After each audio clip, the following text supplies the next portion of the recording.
We are here. We can hear you, sir. Loud and clear. We can hear you loud and clear. Very, very interesting. I think my first thought is to demystify something. For anybody who thought that this was a station for only women, you already have your money. We will collect your money too. If you're not speaking to the rest of us, please mute your mic. She doesn't mention it. Or else we'd hear things you don't want us to hear. Everybody, to our panelists, please change your name to your own name, so I don't call you panelists, session panelists. So just go ahead, click on your name that represents you. You right click, you'll find rename, and then rename yourself to you. So I don't call you a panelist. Thank you very much. Everyone else.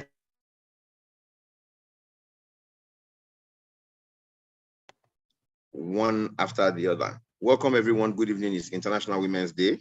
We will be having a conversation, a proper conversation that starts in a minute or two. In the interim, session panelists, please change your name to your name, so I don't call you session panelists. All right. Everyone else, is there someone who's registered or someone you think should be here? Give them a nudge that the session is up and ready to start. Thank you.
It's you I see in my dreams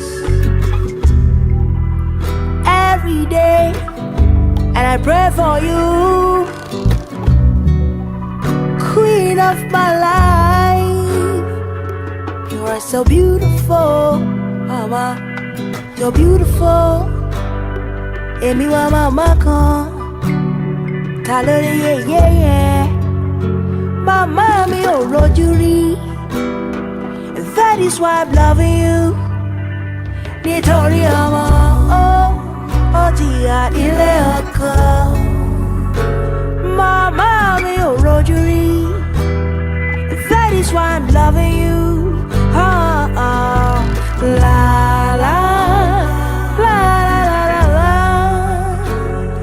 Oh, you're beautiful. Oh, you're beautiful. Oh yeah. La la la la la. Oh, you're beautiful. Oh, you're beautiful. Ẹ bá mi kíra fún màmá mi. Òrìṣà bí kíá o, kò sí láyé. Ẹ bá mi kíra fún màmá mi. Òrìṣà bí kíá o, kò sí láyé.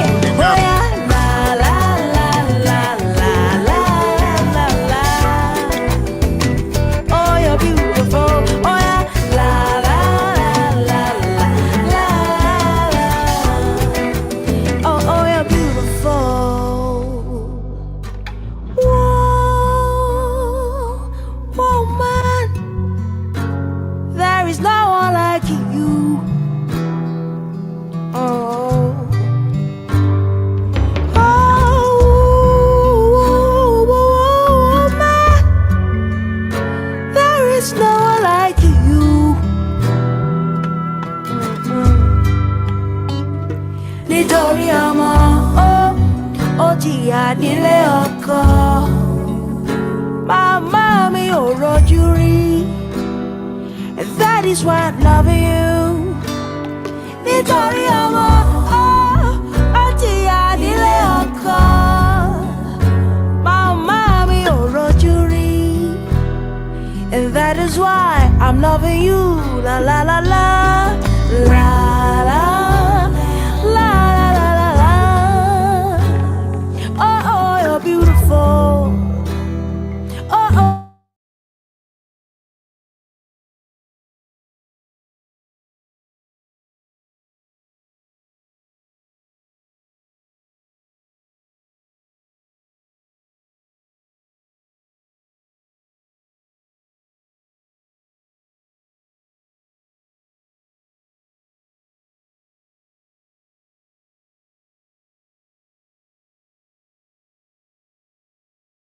Oh, you're beautiful.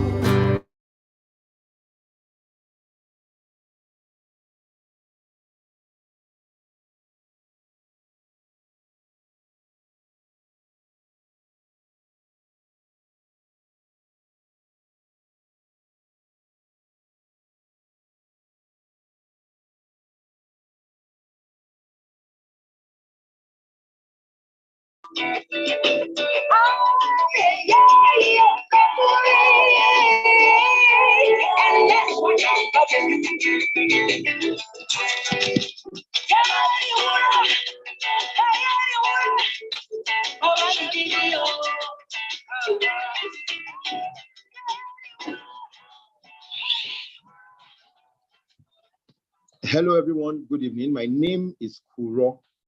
I will be the moderator for today. I'm just doing a double check to confirm that you can hear me. We had quite a number of people trying to get in. I believe that they are all in now. So do me a favor, if you can hear me, please give me a thumb up. Put your thumb up if you can hear me virtually. Let me do mine so that it becomes easy for you to follow suit. Let me see. My thumb is not the color of my skin, but it works. Okay, I can see thumbs up. Polatito, Bikia, hey, good evening. How are you doing? Our panelists are in and in early. Dr. Labisi, Fauza, Dr. Yemisi, Madam Kwejo herself. How are you doing? Mrs. Oshoba, let me see who else is here. Great, awesome, awesome. I see hands up. I'm fine.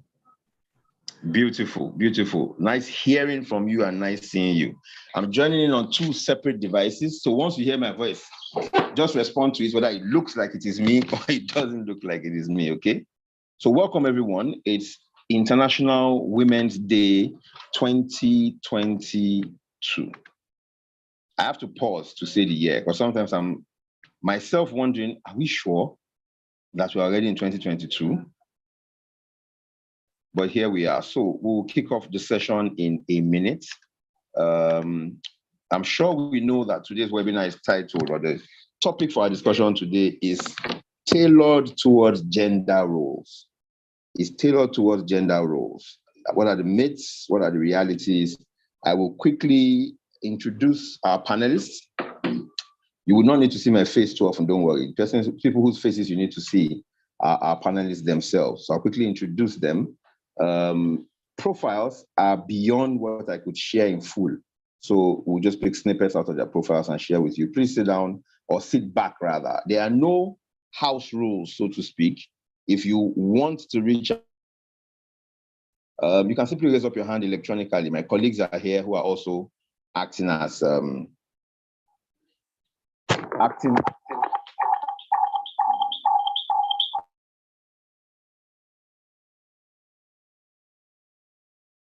are also acting as assistants with me, and they will help to identify you.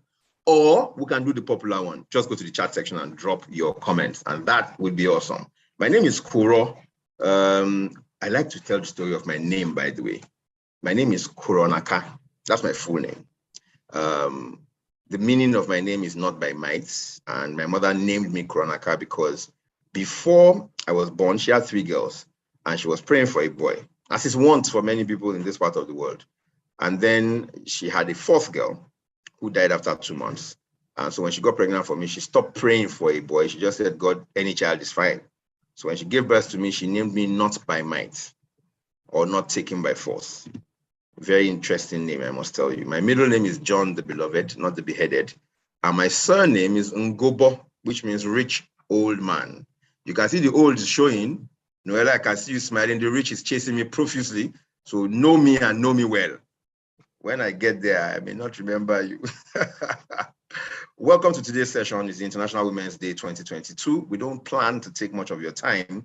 Our panelists have been sitting in this room since 10 minutes or a quarter to 5 to ensure that we start off quickly. So I'll quickly do some justice, just a little. I can't do full justice to our panelists, but I'll do some justice to them. And I'm going to appeal to you that when I introduce you as a panelist, please put on your video so we can see who you are. I'm sure that all our people know what you look like because they saw the flyers. You are very popular people, but at the same time, let's just do it. Let me pick panelists in the order in which you appear in our flyers. Purple Training and Consulting is the host of the Purple Conversations. Purple Conversations are just simply an opportunity for us to speak about pertinent issues. Sometimes the issues people don't like to talk about. So today we'll be talking about, no, we will not be talking about, you will be talking about gender roles. What are the myths, what are the realities, in quick succession with no start or finish, in no particular order. I will talk about our panelists. Our first panelist, the one you see first on the flyer, is Fauza Alimi. Fauza Alimi graduated from the University of Ibadan, where she bagged a BSc in statistics. She also has a postgraduate diploma in education, and she's a creative artist. She's a coach. She's a certified neuro-linguistic programming practitioner. She spent 10 years as a classroom teacher, and currently she trains. She serves as the CEO of Crafty Arts NG, a business in Abuja. She's also a faculty member with Philips Consulting, Purple Training and Consulting, ADRA Consulting, amongst others. Fauza, if you don't mind, let us see a face. Let's put a face to the name. So once I introduce you, please, let's see it. Oh, great, I can see the face. Well, my face is here. Okay, good. Good evening. How are you doing today? Hello, good evening. I'm doing very well, thank you. Okay, and you? Fantastic. I'm fine, I'm good. For some reason, I'm excited about this program. I think it's because I joined a International Women's Day program earlier today and had to speak to ladies about, many different issues, including tonight's or the issue we're discussing today. So I guess that's why. Welcome, Fauza. Moving on real quick. The next person here is Dr. Yemisi. Dr. Yemisi Bolade Ogunfodun was my boss at some point in Standard Trust Bank. She doesn't like talking about that. But she's currently a lecturer in organizational behavior at the Henley Business School in the United Kingdom. She's program director for the postgraduate certificate in business admin. She has a background in organizational behavior and has continued to study in that area. She's currently a fellow of the United Kingdom Higher Education Academy. She is the co-founder of the University of Reading BAM, like I like to call it BAM, the BAM Staff Network.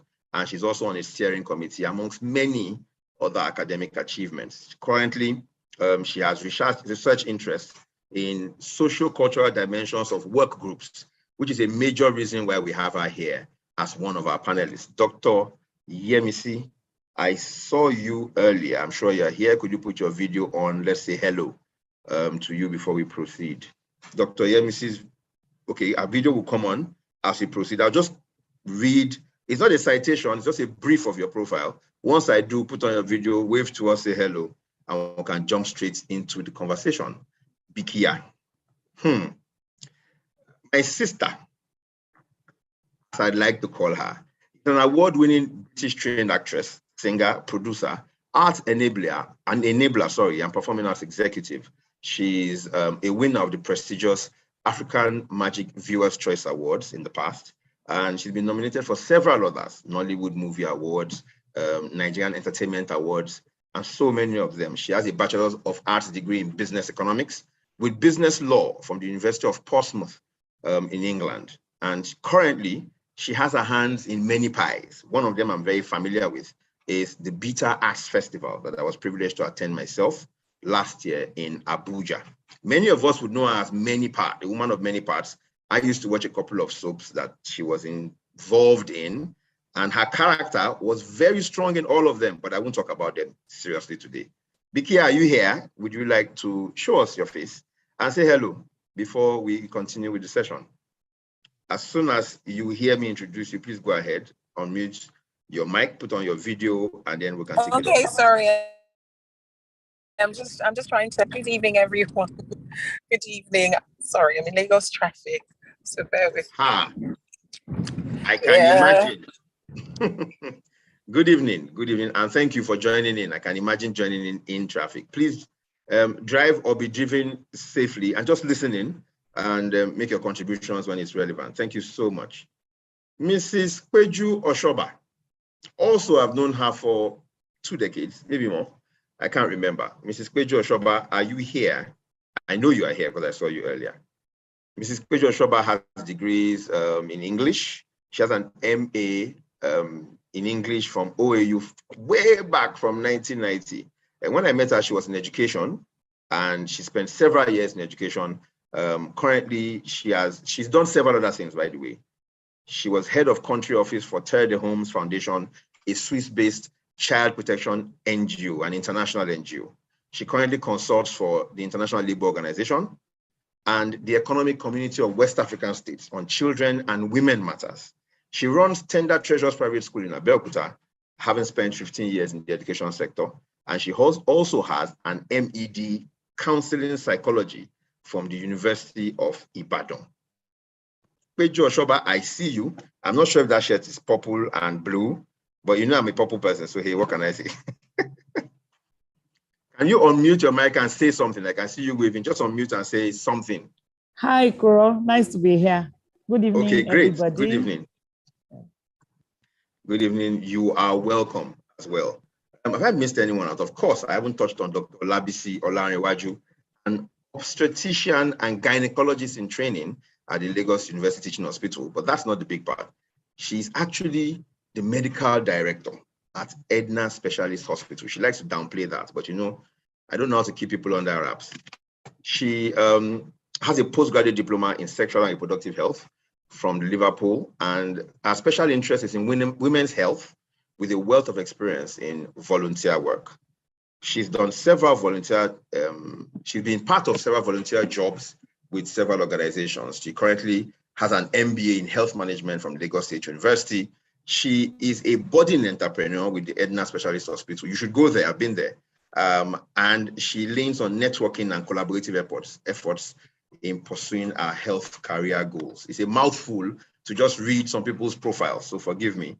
But Dr. Olabisi, are you here? Can you see us? Yes, I'm on.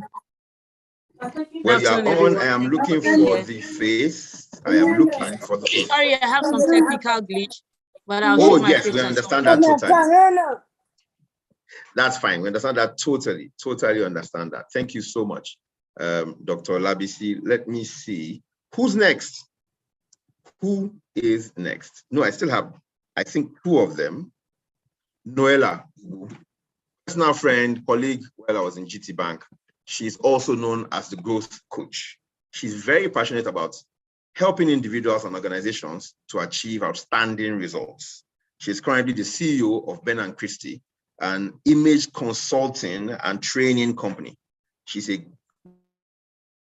Globally, she's a keynote speaker. She's a certified image consultant, another certified neurolinguistic master practitioner, and a business coach. She's also a blogger and a writer for Global Mindset Magazine of the Netherlands, an international magazine on cultural intelligence.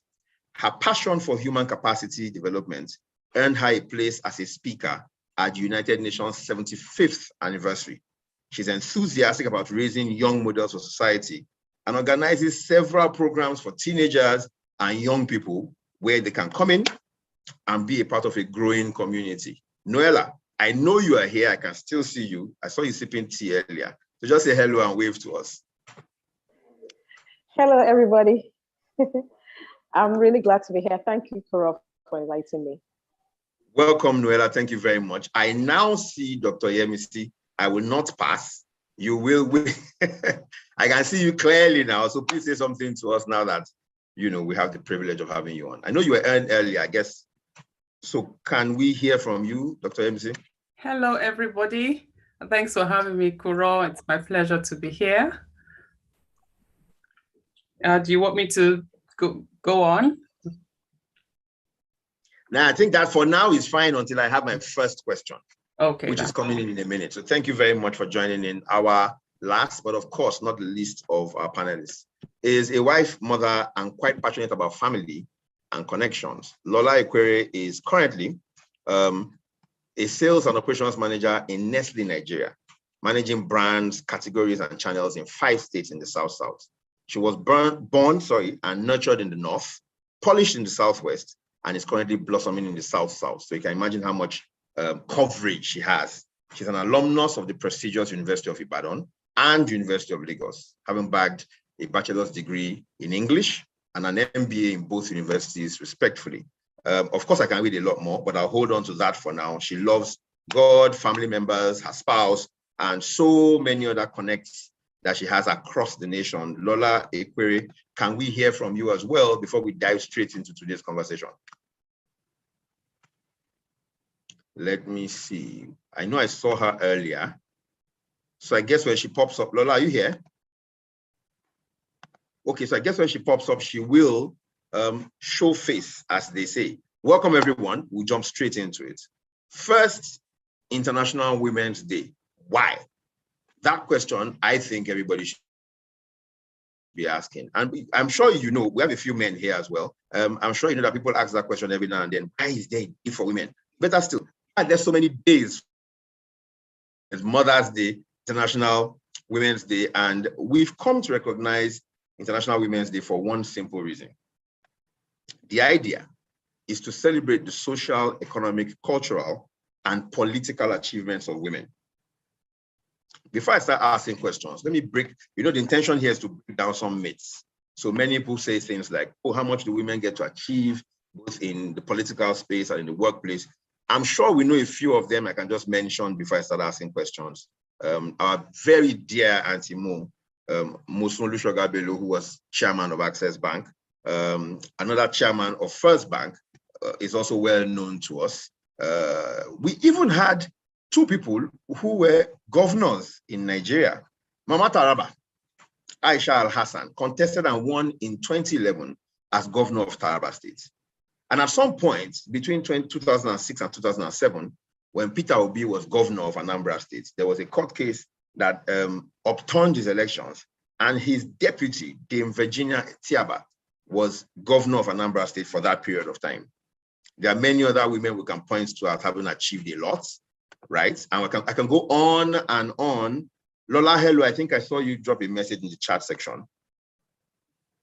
Oh, okay, great. I can see your message. So just say hello, unmute and say hello, and I'm good. Panelists, it's time to start taking questions. What's my first? Oh, Lola, I can see you now. Do you want to unmute and say hello? Good evening, everyone. Apologies, I was not here earlier. I'm back in now. Thank you. Okay, good evening to you too. Welcome. So let's do this real quick. I'll start asking the questions. I'll pick someone to answer them. Just take a minute to shed some light on the issues on ground. The first major issue is with gender roles.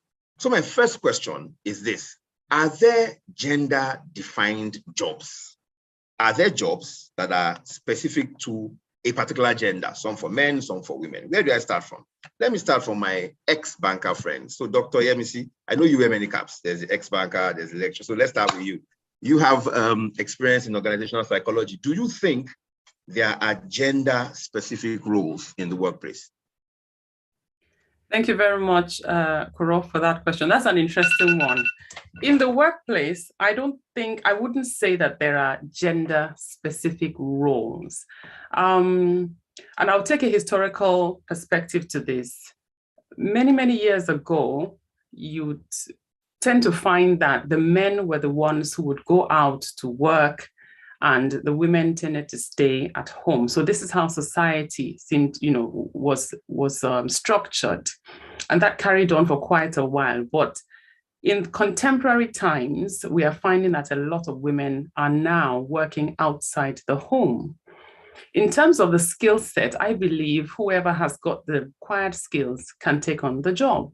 We now have professions like nursing, which is predominantly occupied by women, now having a lot of men. We have chefs who are men. So these are roles that you tend to associate with women. So in the workplace, irrespective of the kind of organization, I believe it should be a focus on the skill set.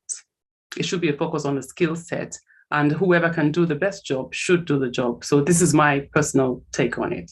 Kuro. It should be a skill set, and whoever can do the job should do it. I totally align with that, even though I don't have a position today being the person who sits on the fence. So, but the question is, does it play out in the workplace? Noella, what's your opinion? Do you think it plays out in the workplace where there are some roles where they say, oh, this is a woman's role, this is a man's role? What do you think, Noella?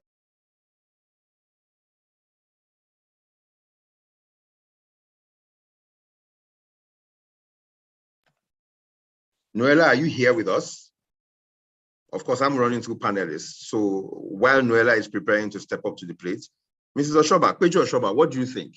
You've worked with non-governmental organizations, an international one, as a matter of fact, which means you don't only work in that NGO space, but you also tend to work with other organizations, and you've been in education. Do you think there are roles tailored to genders, whether female or male? What's your take? Yeah, thank you, Kuro. I want to align myself with with Dr. Yemisi on this. Before now, we had such situations, but experience is beginning to show us that women are beginning to take on roles that were before now strictly for men. And we have found that whether men or women, people are excelling in roles that are assigned to them. And so in the workplace and in the fields where I've worked, it's a thing of the past to think that certain roles are designed for a particular gender. Today, it's not the situation. People are beginning to do stuff that before now, we found ridiculous for men to do, and things we found ridiculous for women to do. We find both genders stepping up to take these roles in the workplace, whether in the formal sector or even in the informal sector. Okay, so it's beginning, the lines are beginning to thin out, essentially. But Lola, may I ask you one question? Okay, great. So Lola, may I ask you one question? You work in an international organization that has representation in Nigeria. Do you think women are given credit in the same way as their male counterparts in the workplace? Okay, I'll put up my video. I think it will interfere with my connection. Okay, your question is, do you think women are given... Okay, that's fine. What's your question again? Do you think women are given... Can you hear me now? I can. I can hear you. Do you think women are given as much credit? Do you think women are given as much credit in the workplace as their male counterparts? That's a relatively subjective question. I think it will depend on what angle you are looking at it from. So are they given as much credit as the men? I would say where I work, yes, because it is an international organization. So they do not quite have, the same biases that maybe some Nigerian companies may have. They are trying to operate by world standards, even in a local country. Okay, so do they give women the same credit? Yes, if you do your job, because we both get the same pay. There is no disparity between pay for a woman or a man, especially if you're doing the same job. If you deliver your results, you get the same pay. But then, of course, if we read between the lines, we will know that there are instances where a woman might not necessarily get the credit because she did not get the opportunity. Sometimes assumptions are made on her behalf that she will not be able to do something, or she will not be able to find time to do something because of family concerns. And so because of that, some opportunities might pass her by, which will now affect her getting credit for the job. And then we have in some instances where some people, it depends. But then, like I said, the organization in which I work has carefully over the years curated issues like this. So coming into the company and working there, you know the right responses, you know but then you cannot take away the cultural bias, let me say, of the Nigerian man in some situations. So it's how you as a woman are able to navigate it. That is what will determine. I cannot speak for other companies, but I can only say for where I currently work. Thank you. I like the cultural bias dimension that you put in it. So yes, it may play out differently in different firms, but that leads me to Fauza, right?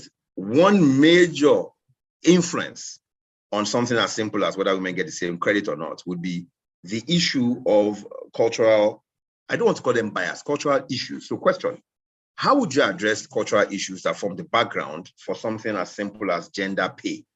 There is a gender, before you answer the question, there's a gender pay gap, right, that has been identified. 49% of the population of Nigeria are women, 51% are men. So the gap in terms of population is not wide. However, the National Bureau of Statistics report shows that there's a 6.3% gap in the rate of unemployment between men and women, and also a gap in pay. So what do you think about the possible cultural biases or cultural issues that form the background for gender pay in the workplace? All right. Fauza, do you want to weigh in on that? Yes, I am here. Okay, great. Yes, so I would say that from history, even from history, we know that women are regarded as the lower earning gender here. And so you see that when a woman, for instance, gets married, she's said to be under her husband's care. And so both of them are largely dependent on his own income. And then her own income is expected to be used for her personal use, maybe to contribute and supplement or support the husband's income as well. So she's already seen as someone who does not need to earn as much income as a man does need to earn. Unfortunately, that's a myth. I think we all know that that is a myth. And we know that as individuals and human beings, our roles, our responsibilities differ, but they are in no, I don't think that they are, some are less than the others. Somebody has more responsibility than the other. Somebody has a higher role to play than the other when it comes to cultural and social participation. So the man has his family to spend on, but so does the woman, right? The woman is from a certain family. She has a mom or dad, she has siblings, she has extended family members, she has other responsibilities there, which will require her to earn a sizable income. So we will see that that disparity is somehow biased. I'm sorry, we have to use that word whether or not we like it, but it seems to be biased. And there seems to be no clear distinction between the male employer or the female employer in this case. So we see both male employers and female employers having the expectation that the female worker or employee does not have to earn what the male earns. There's also the issue of the expectation or the belief that a woman, when she's at work, will have other distractions, that may not let her be 100% present at work. For instance, she might get pregnant at some point and have to go on leave. She might get sick more often than the male does. So these are, some, I could almost say that they are expectations, which makes employers not want to pay equal pay for women and for men.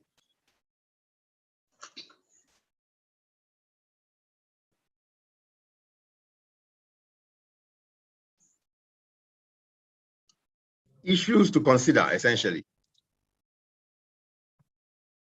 If you can hear me, can you please confirm that you can by dropping a line?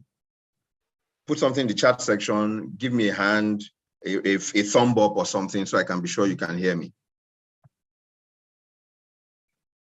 Okay, Bolanle, Alalade, yes, I see your hand up. Okay, great, so you can hear me. Thank you very much, Fauza. Your perspective leads me to Bikia.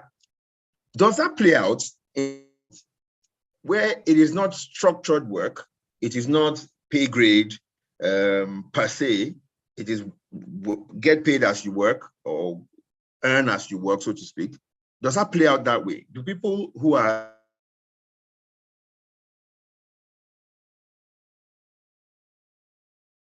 Bikia, can you hear me?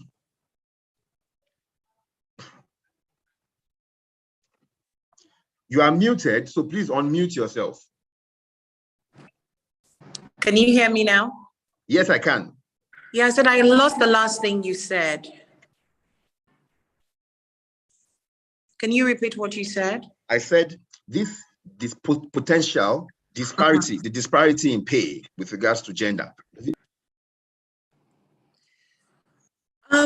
Well, in my industry, it's slightly different, and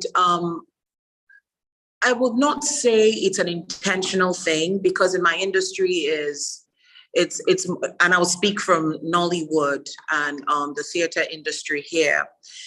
It's more about your commercial viability for an employer of labor in my industry. So the more you build your name and you build your currency. Okay, we're speaking from Nollywood. I've just double checked to confirm that everybody else can hear me. Okay. Okay. I missed out on what you said except for currency. So you said in Nollywood and then currency. What was in between? Okay, I was saying that in my industry is slightly different, because as you build your brand and you have more commercial viability, then your pay changes. That's what is common in my industry, and I've had experiences about that where over the years, you're paid a certain amount of money, but as you build more currency and more commercial viability, producers begin to charge you differently. You can fix your own pay, what you want to be paid for your time. But I've seen instances where people in my industry have complained about, they were not paid the same as the man and they're working the same time. But it has a lot to do with the power of negotiation. From my experience, I've seen cases where in Nollywood where the women are complaining about not being paid as much as the men. But as I said, for entertainment and media, it's really about your commercial viability. You will see instances where women are paid more than men and they're working the same hours, and you will see instances where it's the other way around. In my industry, that's what I have seen that is more prevalent than where a woman is paid less simply because she's a woman. It's really about your commercial viability. Awesome, and that's a lesson everyone should take out, irrespective of our industry. But it leads me back to Noella. Noella, can you hear me? Okay, yes, you can. I can tell you can hear me. What would you consider? I know you came in, you were doing banking, you're in consulting now, and you have several other things going on. Are you interested in growing people in every area that you happen to have impact? So what would you consider as the biggest gender challenge in a woman's career? This cuts across. It's not about banking. Once you start a career could be you are working a job, career could be you're doing business and this is your career. Whatever that may be, what would you consider the biggest challenge, the biggest gender challenge a woman would have today? Okay, one of the challenges a woman would face in her career would be gender-based bias. Women are considered to be not so strong, not as strong as the men, not as daring as the men, not as resilient as the men, especially when it has to do with physical ability and even mental ability in some cases. And so when a woman is given a task, everybody is just watching her to see if she could deliver. But if the same task is given a man, everybody is just watching him, believing he will deliver. Why do you have this why are you reluctant to give the woman the same thing? I remember when I was in the bank, when I was a rookie, thank God I worked in a bank that saw everybody as equal, There wasn't any of these biases. I'm just speaking for myself. There wasn't, it was a question of the value you brought to the table. And so I saw a lot of young girls, I was in my 20s, young girls heading teams as very young people, because the organization gave all of us equal opportunity. It's about the value you brought to the table. And so you see that some of the challenges will be the bias against you, that you might not be able to deliver. And then a woman, a woman has different phases of her life. Today you're single, tomorrow you're married, and then you're combining domestic activities with your work. And everybody prays to get pregnant, to have kids, and then you get pregnant. It's still another challenge, because here you are battling with pregnancy. Some people have very difficult pregnancies. Some people have their pregnancies easy, So you're battling with pregnancy, and then you're battling with your work. Okay, you come off pregnancy, the babies are here. You have to take care of the children. You have to take care of I know a lot of women who, even forgot that there are kids who are in the creche because they were immersed in the job. So these are all the things. So your head is in different places. You're here, you're there, you're here, you're everywhere. And because women are considered to be more organized and to be better multitaskers than men, I don't know how true that is. Maybe that's another bias. Everybody seems to saddle the woman with all sorts of things. So you're expected to be a super mom, a super wife, a super colleague, a super subordinate, super manager, super everything. So the expectations on the women can be really, really numbing, So you see that she just has to battle with a lot of things in the workplace, and some of those things are quite challenging. This is interesting, Noella, because it also speaks to those areas where those biases could have come from, about how women have to deal with things men may not have to deal with, and things like that. But let me talk to our audience, to our listeners for a minute. Do us a favor, right? And go to the chat section and begin to collate every bias you had against, whether against or for women in the past. I'll mention one or two that come to mind quickly. Behind a successful man is a woman. I had an argument today at the session I spoke at, and they said, no, it was beside and not behind. If I said in front of. But it's just one popular one that we hear every day. A woman's place is in the kitchen or in the other room, as we say in a place like Nigeria. Everyone you've ever heard, please go to the chat section and begin to drop them, because those are the kind of myths or biases we want to begin to not tear down, but begin to look at one after the other. I've just mentioned two. I would really like to know the origin of blue is for boys and pink is for girls as well. But if somebody finds the origin, please share with us as we go along. But if you are listening in, please go to the chat section, drop any one of those kind of quotes, biases, whatever you want to call them, that you've heard before. Behind a successful man is a woman. Women are the weaker vessels. I have a list, a compendium of them actually, but drop them in the chat section. I will pick them up one after the other. Okay, speaking on about the kind of challenges women have to face in the workplace. Okay.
All right.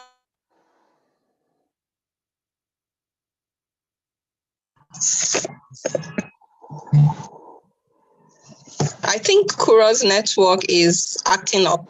So he sent me a message to carry on the conversation. And the question I would like to know, ask the panelists is, where can women find support where they're experiencing all of these biases or stereotypes? Where can they find support? So I will start with you, Noella. I see you're on screen. Where can women find support? Okay, first, before seeking support, what I advise everybody to do is to find your inner strength, because it's better to develop your own strength than to seek strength outside. I had a speaking engagement this morning on this same issue. And the theme of my keynote speech was arise.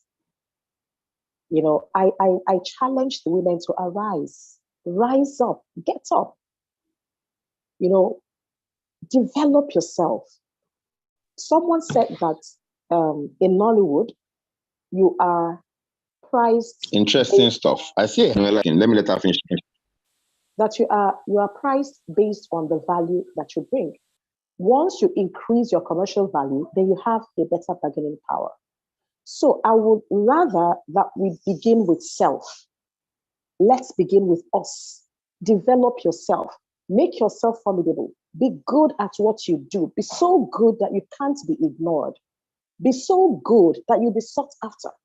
You know, there's a way someone might not like you, but because you're just so good beyond reproach, the person will have no choice than to look for you. The person will have no choice but to look for you. So you need to, you need to cook yourself, literally cook yourself, season yourself.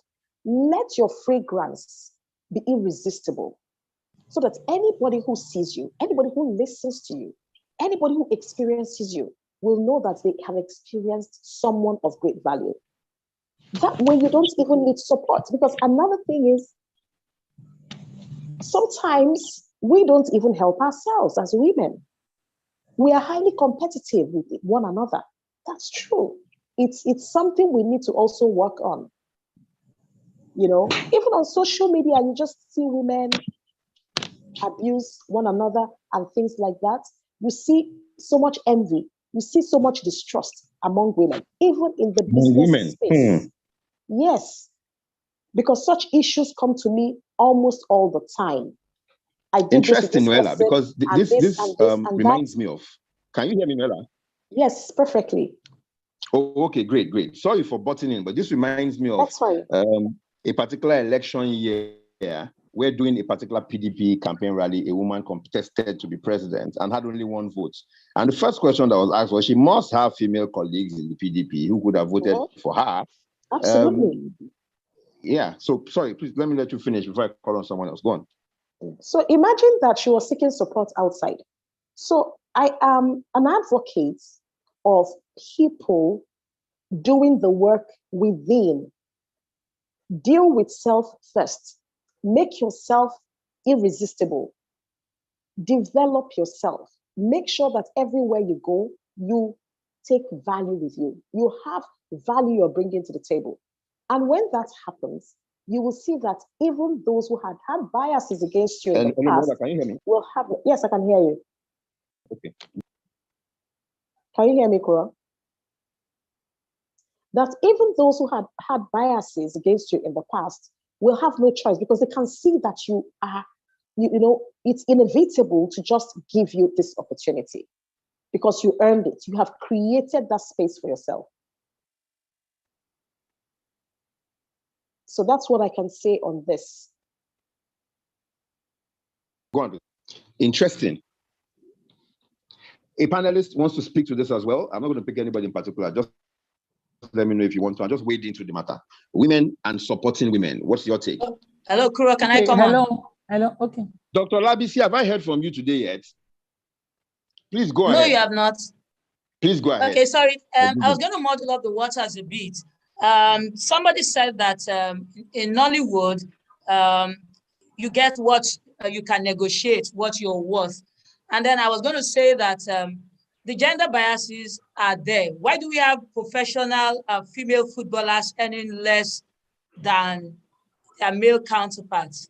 I mean, I know that has been, that has been discussed severally in recent times.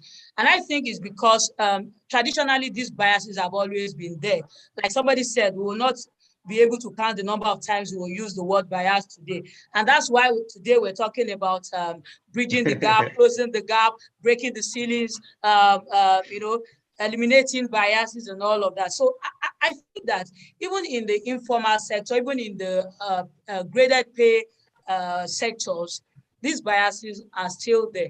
But what we can rightly say is that they differ, like somebody said earlier, in terms of where exactly you find yourself, how informed, educated, and advanced they have come. Interesting. Support for women. Dr. Yemisi, your hand is up. Please go ahead. Thank you very much. We talked earlier about the gender pay gap, and I think that is just one expression of these preconceived notions about the role of women in society and, of course, taken into the workplace. So that's just one thing. But there are other challenges. And then the second thing you talked about, and before I go to that, I think one way to deal with that would be to have a conversation with the decision makers. I don't know if it was Noella or the previous speaker who talked about, men being in these key positions.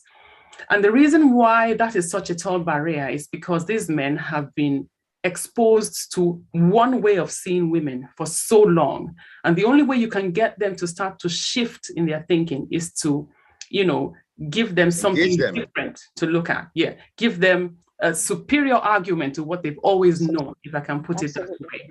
Expose them to information that shows that the woman also comes with value into the workplace.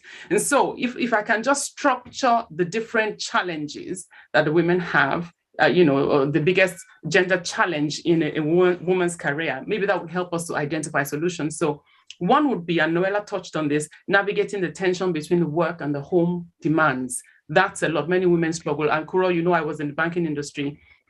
As a single lady, you struggle with that.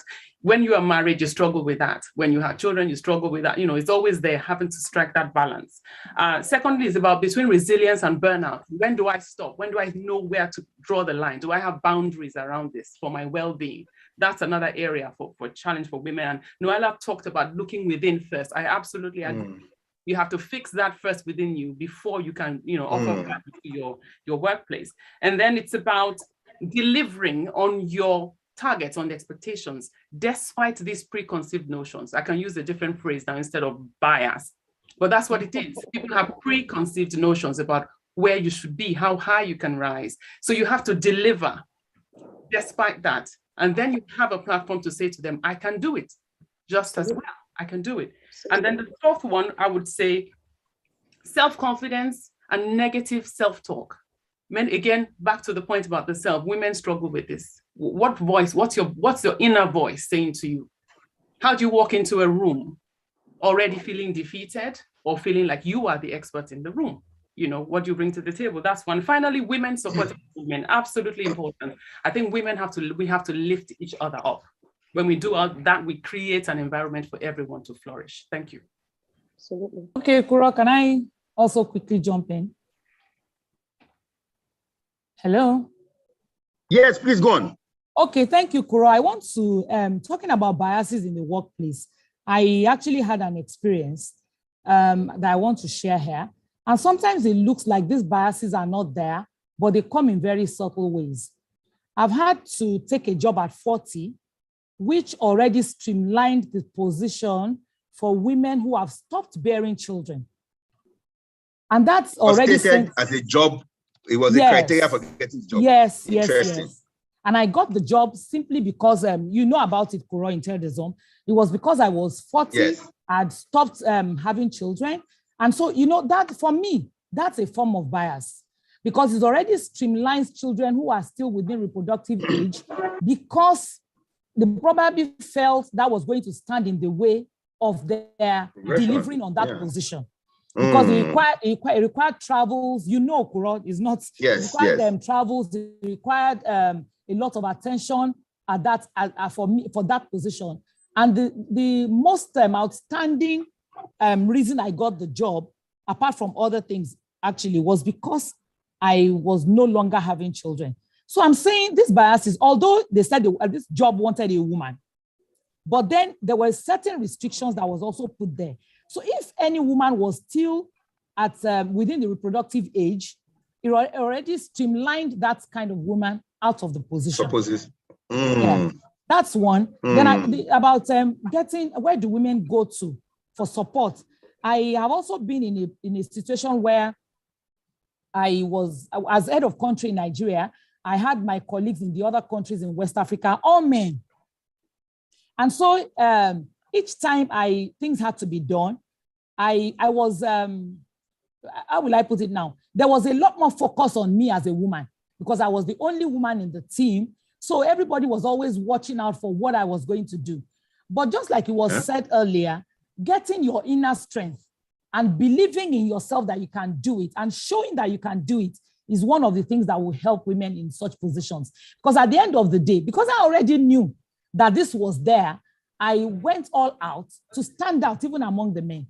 And, you know, at the end of the day, I really succeeded in standing out.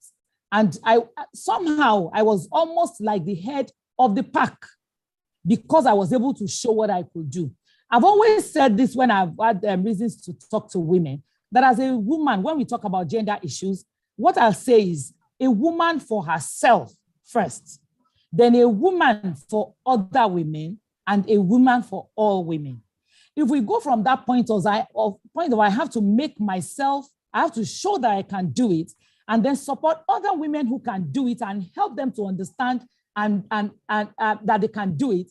And also watch out for women generally, that if it's a woman, you know, the issue of gender, we're not saying give it to a woman. We are saying if a woman has the competence to do it, then let her do it. Let her do it. Yeah. Please, before you go on, I need you to rewind a bit and repeat those 3 steps. A woman for herself first. We need to capture it, screen grab it, and sell it. So please repeat it the way you said. Okay, I say a woman for herself, a woman for other women, and a woman for all women. A woman, women were in trouble. A woman for herself. First, you watch out for yourself first. Yeah. Then watch out for other women. And then be on the lookout for all women. By this, I mean all women. If something comes up and is a woman, then wherever we have the opportunity of speaking out for women, we should do it, regardless of whether we know them or not. Whoever they are all over the world, let's break the bias. Interesting. Hands are up. So Bikia, take your turn. Please go ahead and speak. And then I have a question. There's something else I want to delve into. Okay, I just want to commend all the amazing Let's speakers. talk about this first. Bikia, go on. I feel like I'm getting an education. So thank you for all your contributions. But what I wanted to add to this is that it's not going to be easy for women. It's never going to be easy. We're always going to have to prove ourselves. And we're seeing it happen now more than ever. We're seeing women stepping out and doing amazing things. And the more we see women in leadership positions, more of these conversations will not be just amongst women. We go for a lot of these events and you see women talking about women's issues, but we need to see that it's a collective responsibility. So when we're talking about support, we can't support each other alone because we are not in those decision-making positions. We need the men to be part of the conversation. So we need to find ways in which we can draw them in to be part of our conversations. That's the only way we will see real change happening. All these amazing women who have spoken here, we can see how you are changing the bias already in what you're doing. And more of us need to rise up to that. And we're going to have to toughen it out all the way. That's what I wanted to say. All the way. I totally agree. Let's switch a bit. Nothing changes yet. Moshood Sani, your hand has been up for a while. I don't also want to be gender biased in a gender biased conversation.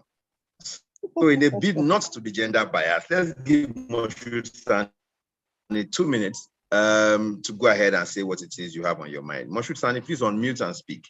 Meanwhile, before you do that, panelists, please change your names from session panelists to your name so I can know who I'm speaking with. And everybody else, you can drop messages in the chat section. Please always refer to the chat section. There's some very interesting biases showing up there. Moshood Sani, can you hear me? I can hear you, sir. Okay, you have 2 minutes. Your time starts now. Remember, it's not our floor. We're just giving you a chance to. So go ahead, please. Okay, yeah. First of all, I'm so glad to be here. It's very, very important to celebrate our women folk. In fact, without them, there's nothing like man. So I would like to ask, in order to give women rights, or should I put it in this way, when we talk about women responsibility at home, what are the things that we can look at? Can we talk about shared responsibility? Because women are now jostling jobs with men now. In fact, as a matter of fact, most openings in the organization now are given to women folk.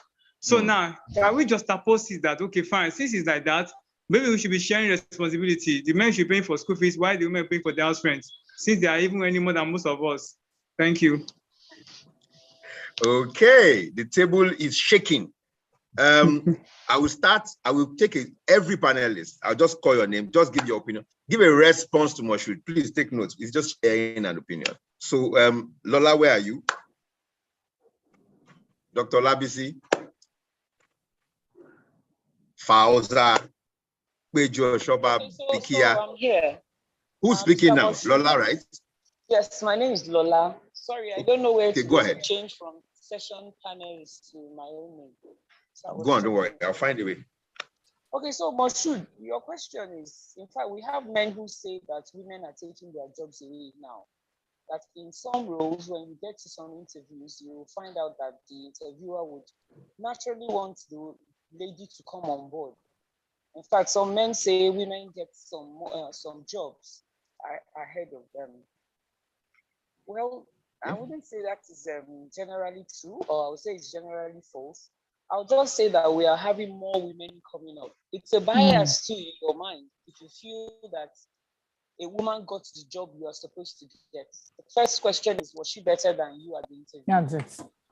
Maybe she did a better job, and that's why she's being chosen, not because she's a woman or they just want a fine face in the office. So that is my own personal response to that. I was in the session earlier, and this was one of the issues too, that, you know, the women empowerment thing has gone so much. Now people believe that it should be the men who should be empowered. And my response to that was, until I see at least 12 women governors in Nigeria, until we have our first woman president, until I see at least all the banks in Nigeria having at least half of them women chairmen or chair people or chairwomen on the board, you know, until I begin to see more women as head of corporations and companies in Nigeria, then I will say, yes, women empowerment is working. As it is now, we know that it's most of us on Twitter, on the internet, who speak up more about these things. If you go out there on the streets, you will know that it's not so, okay? So we still have lots of work to do. We need more girls getting the jobs, more women getting the jobs. 20 to 50 years ago, very few women were in career jobs. This is our time now, more of us are here. In 20 to 50 years, when my daughter will be reviewing, I want more. So we're just starting, we're not there yet. We still need more spaces, more opportunities for women. Can I go after Lola? Okay, please go on. Okay, to respond to what Moshood asked, the question he asked about shared responsibilities, and I want to ask a question: who says responsibilities are not already shared already? Thank you. I mean, the reality is this: many people focus on the big things. You know, who's paying the school fees, daddy? Who's paying the rent, daddy? But guess what? All the women here will probably agree with me that there are some expenses that accumulate above and beyond all of these large one-time or two-time or three-time spendings that the men actually do. So who says it's not already shared? Number two is this. Look, let's understand something. Gender roles are actually socially constructed. All right. They are not, and there's a distinction between sex and gender. Gender roles are socially constructed behaviors, that are expected of a certain society. So these roles we're talking about today in our own specific society came about with, new things happening, and then society accepting and placing some kind of stamp on it. Right? So just as it is constructed, it can also be changed by if a society begins to speak against these biases that we're talking about, these stereotypes that we're talking about. So societies evolve, and therefore gender roles evolve. So it's up to us, you and I, and everyone here and everyone in the world, to critically look at these roles that we have placed on males and females from the bedrock, from the time when they are children. Because come to think of it, because I'm an educator, I'm exposed to what children think and what children see. When they come from home, for instance, they tell you when you're trying to practice some form of inclusion in the classroom, where you don't say, oh, the girls are going to sweep the floor and the boys are going to cut the grass. When you're trying to bridge it, they actually tell you, but at home, my mommy doesn't let me do this. Oh, my mommy lets me do that. If you tell the boys to go into the home economics for cooking, they tell you, but I don't cook at home. They don't let me get into the kitchen at home. So some of these hold on. Sorry, you mean the kids themselves are the ones who tell you? Okay, go on. Yeah, because that's the conditioning. You see, some of these gender roles are from, when they are children. So it's a struggle to even bring them to see beyond what they have been doing with that ideology of distinct gender that really do not make any sense.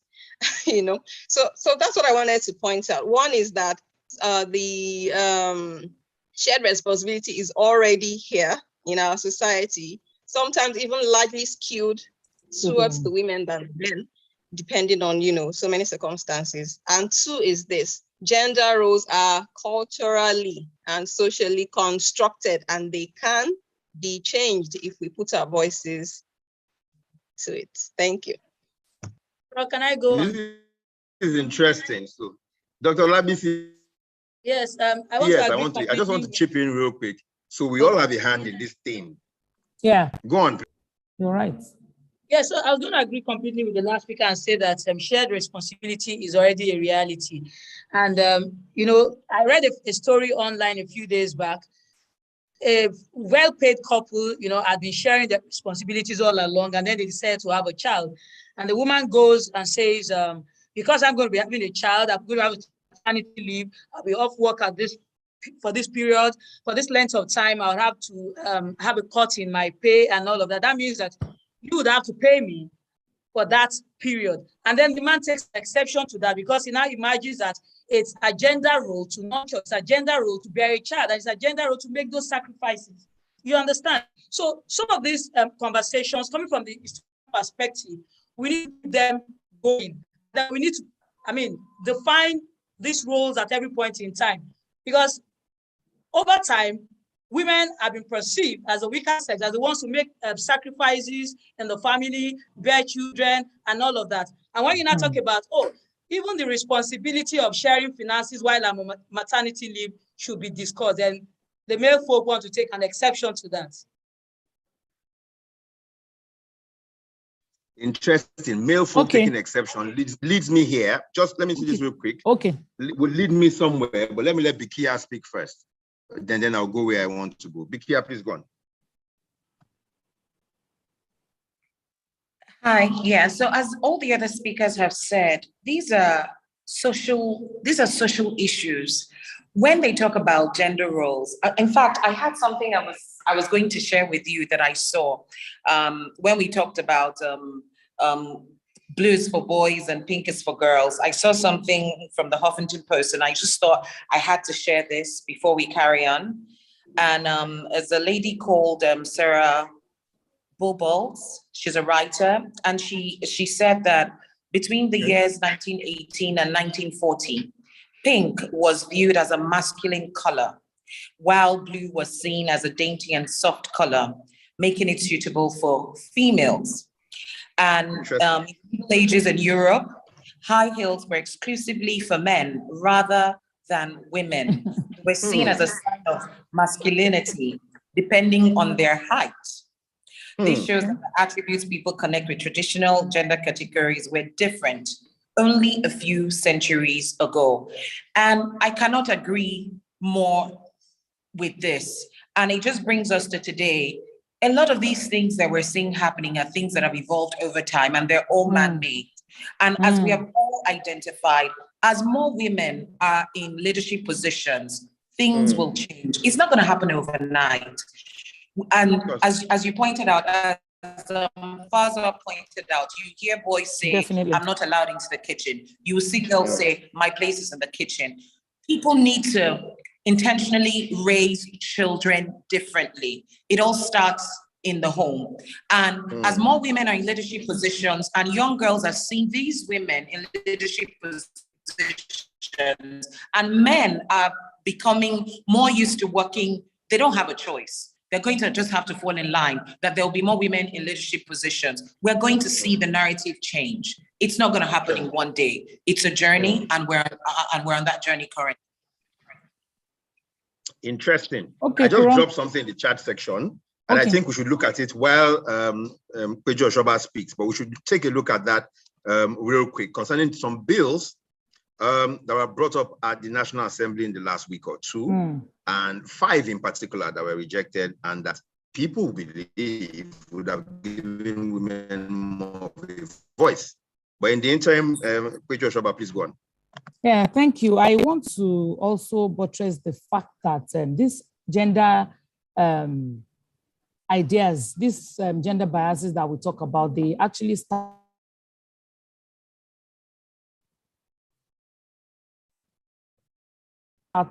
seen by a school.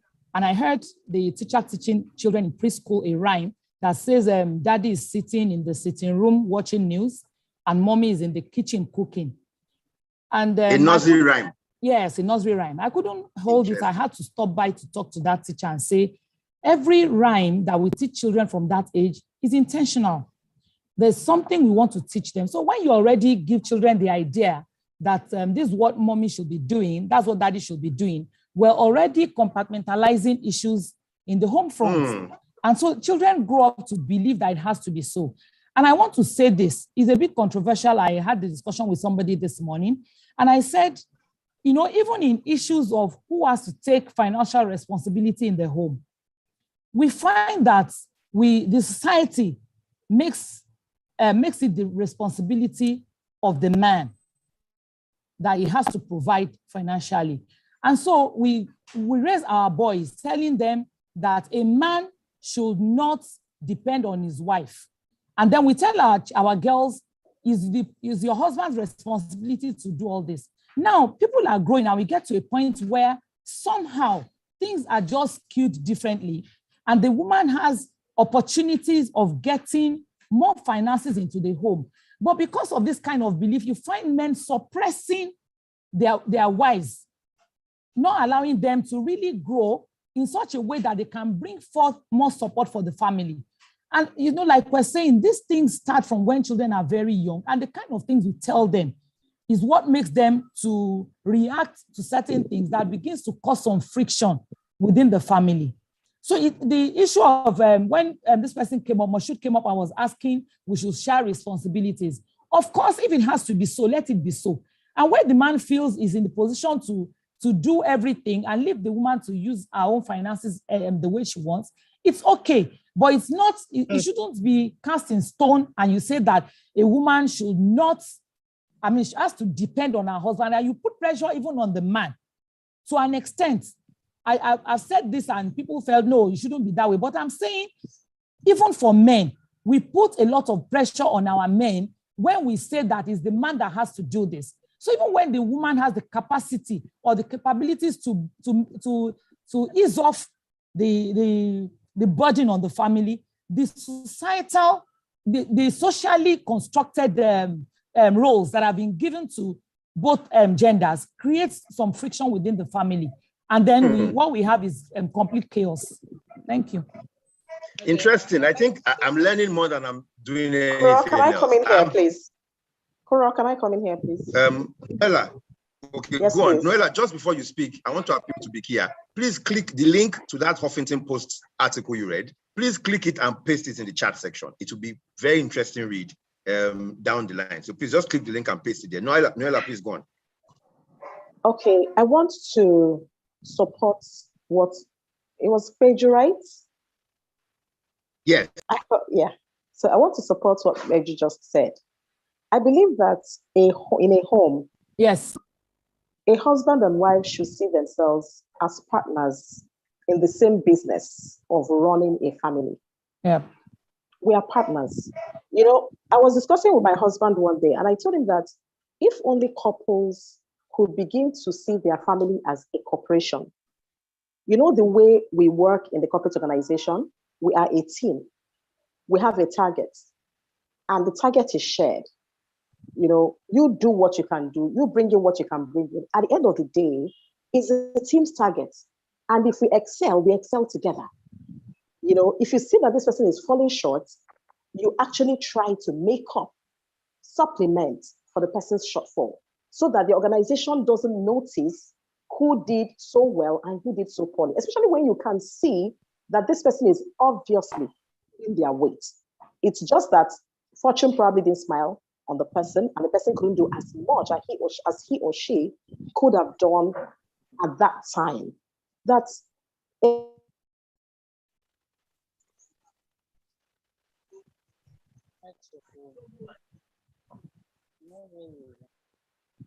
I'm not sure. I seem to have lost Noella a bit, but I have Lola's hand up. And Vicky, I'm not sure you want to speak to the previous thing, but before we come in, let me point out something I mentioned earlier. I dropped in the chat section 5 bills. If you can hear me, can you let me know? Say something. Just say you can hear me. Yemisi, can you hear me? Dr. Yemisi, can you hear me? Okay, great. Clearly, Kuro. Okay, great. Can you hear me? Noella, we lost you for a bit. Do you want to round off about what that. you were saying before I come in? Okay, go on. Just round off so I can continue. So I come in. Can you hear me now? Yes, I can. Okay, so I'm a woman. I come back from work very tired. And before I get home, because my husband knew that I had already spent so much time in traffic in Lagos and all of that, and he decides to, you know, prepare something for everybody to eat. That is a family, that's partnership. House rent is falling due. And I can see that clearly. My husband will be able to do it. It's a collective effort. And I take care of that. You know, so for me, this is healthier than making responsible, you know, giving this person, this is your responsibility.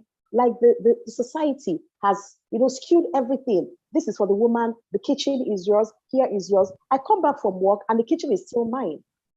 And then you come back from work, the sitting room is yours.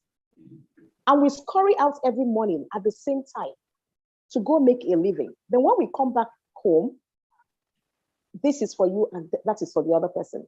I think that the moment spouses begin to work as team members at home, the better for everybody. And even for their kids, because they are watching.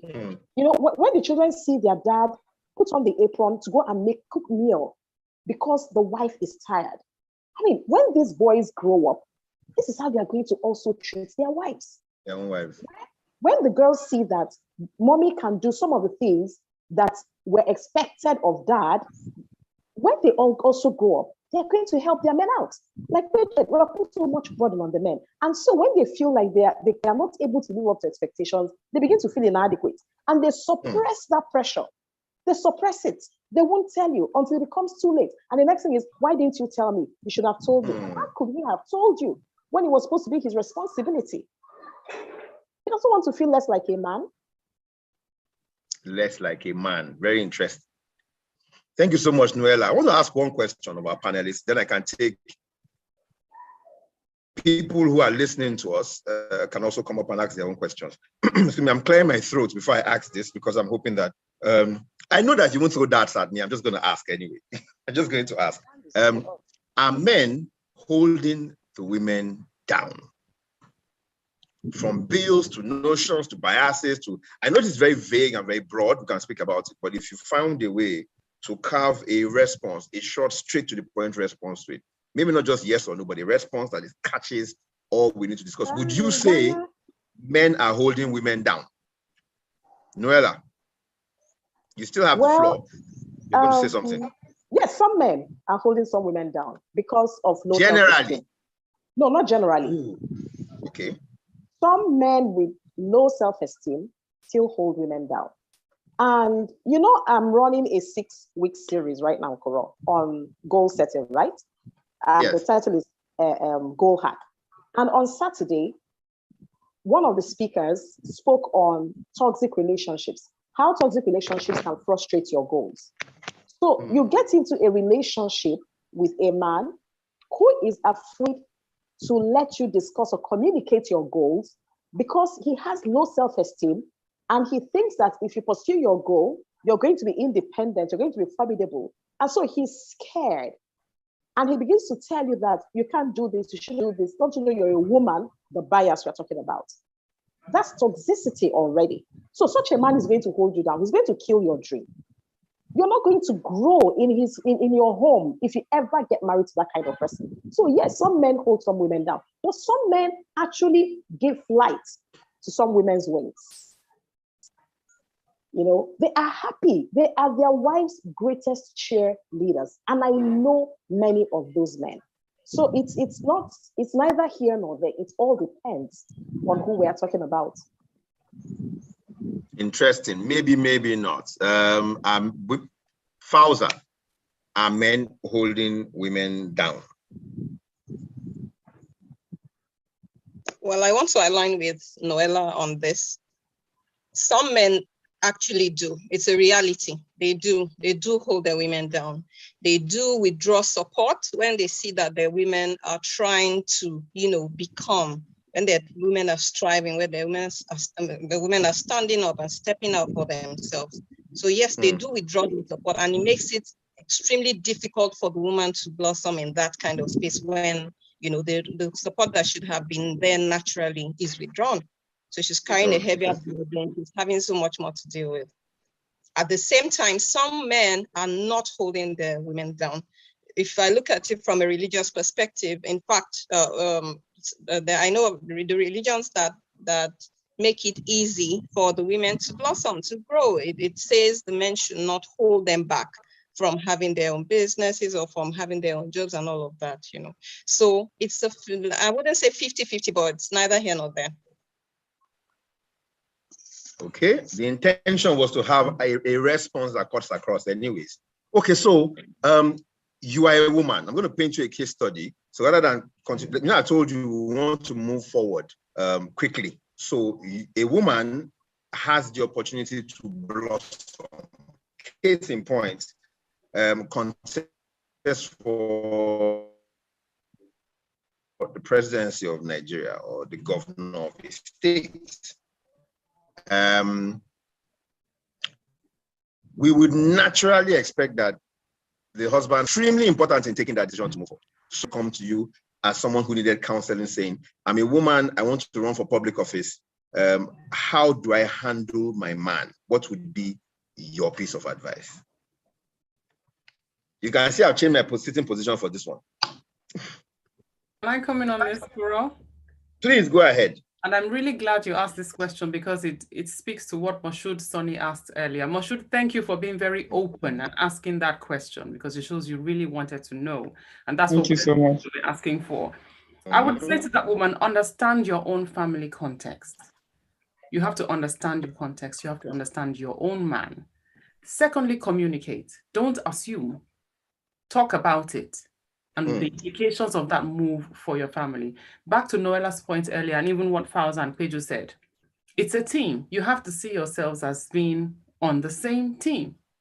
It's not a competitive relationship at all. If you change that mental model you have about that relationship, it will have a positive knock-on effect on everything else. The woman who is going into that sort of role has to have a conversation with the husband, with the understanding that this is a team, this is the impact on the family. If there are children, this is the impact. And so what can I do? How can you support? From then on, it's easier. The man will support the woman. But if she's going into that kind of, important role without the backing of the home, it's a recipe for disaster, I would say. So the principle should be the same. Let's support each other. As I'm speaking to this question you've asked, Kuro, I'm also speaking to Moshood's question. It's the same principle. We are supporting each other. It's a team. Again, speaking of support, there are some homes where you have single parents. The man is a single parent or the woman is a single parent. They need support. It may come from in-laws or family members or friends or carers who they have to pay. Just find the support somehow that enables you to function, within your family. So that's my contribution to that. Communication, absolutely. Communicate and find the support. Before we go back to panelists, I'm going to throw the floor open and ask, if you are not a panelist and you want to speak openly, ask a question, make a contribution in the next 2 minutes, this is your chance. So I'm looking out for non-panelists. The rest of us who are the ones who we actually came to speak to your hearing. You want to make a comment, you want to ask a question, I see 1 or 2 hands up, I'll give you the floor to speak, and then I can go back to the panelists. If there are no hands up, it means we're having fun. Mr. Latu, I hope the soup is sweet and this pepper is not too much and salt. He said he just finished cooking for his wife.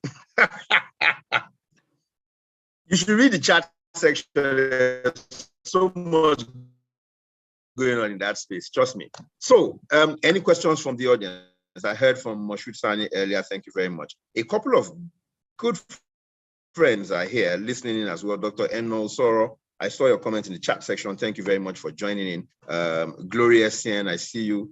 Idoren Yakman, thank you so much, people who have joined in. I don't see any hands up, so that means we can continue with our conversation. I've already asked one question, which is pivotal to a wrap-up, so to speak. Where do you find support? Let me tell you what we'll do at our end for Purple Training and Consulting before we take any other comments. If you registered for this session, right, then you'll get an email tonight or first thing tomorrow morning, allowing you to ask further questions on the subject. We'll push the question to all the panelists because we think speaking about issues sometimes just helps us get it out there, but helps us to resolve it as well. So for the next 2 or 3 days, panelists, you will get an email from us, if there's any, with a few questions. Whatever your opinions are, we will share them as your opinion, verbatim, and spread the word. We have some quotes we've already picked up from here. Taya Alimi, I see your hand up.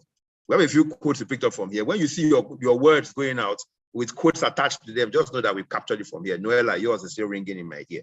Let me see, where's that? Hold on, don't go anywhere. Let me read that before I take Taya Alimi. She says, if only husbands and wives can see families as a corporation, everyone pulling their weight. So we've just put your name on that. Noella Ugu on Purple Conversations 2022 in brackets. Soon you start seeing those kind of quotes. Taya, let me please, you have the floor. Go on. And thank you for joining in. Thank you. Can you hear me?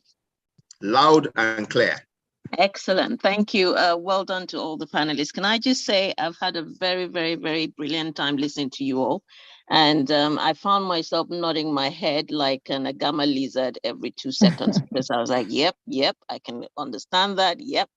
And like I said in the comment section, I think it's very interesting that I share a lot of your views because we're on different sides of the world.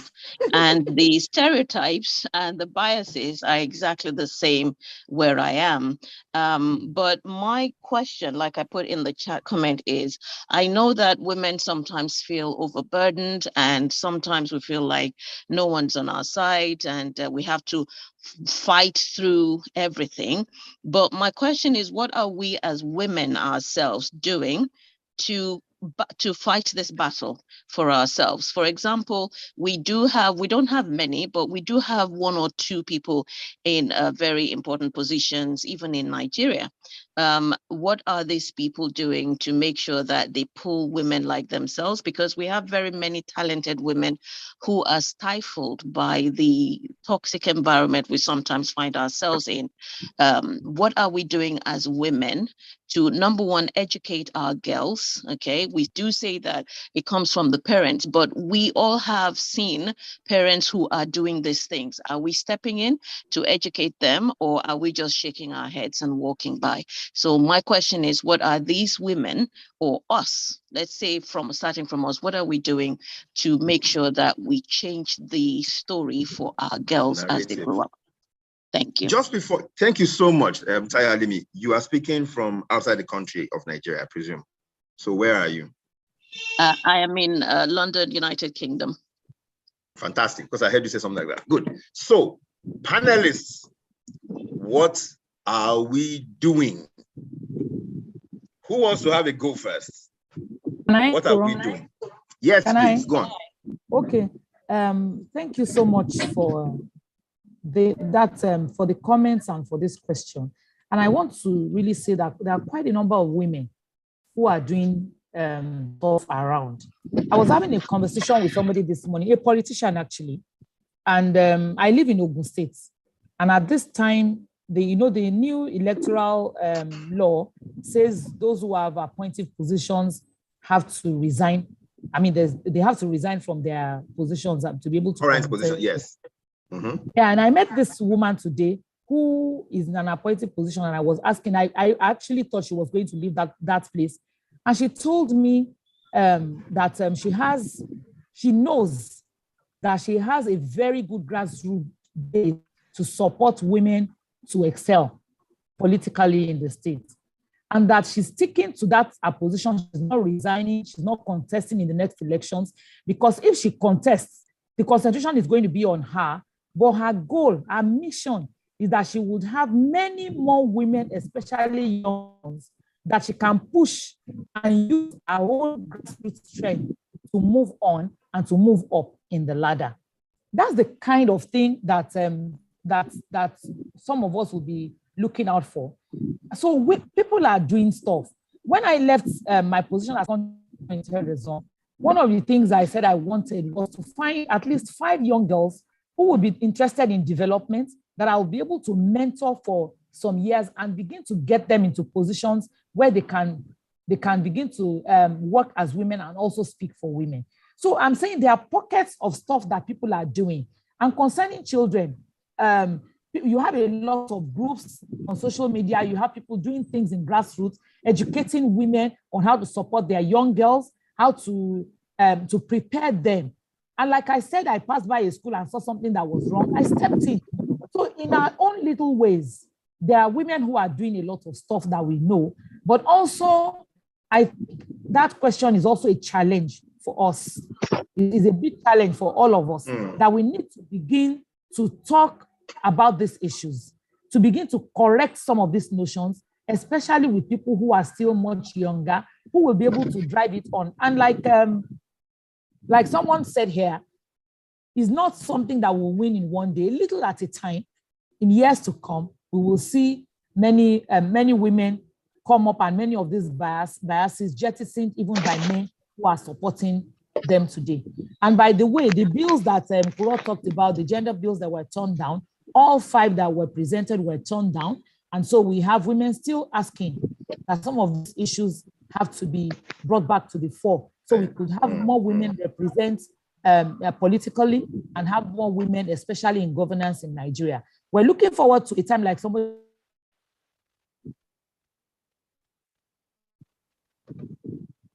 said, that we normally have. But in our own little way, let's prepare the much younger ones to start coming up. Thank you. Thank you very much. Lola Ekwere next, and then Dr. Labisi should go afterwards.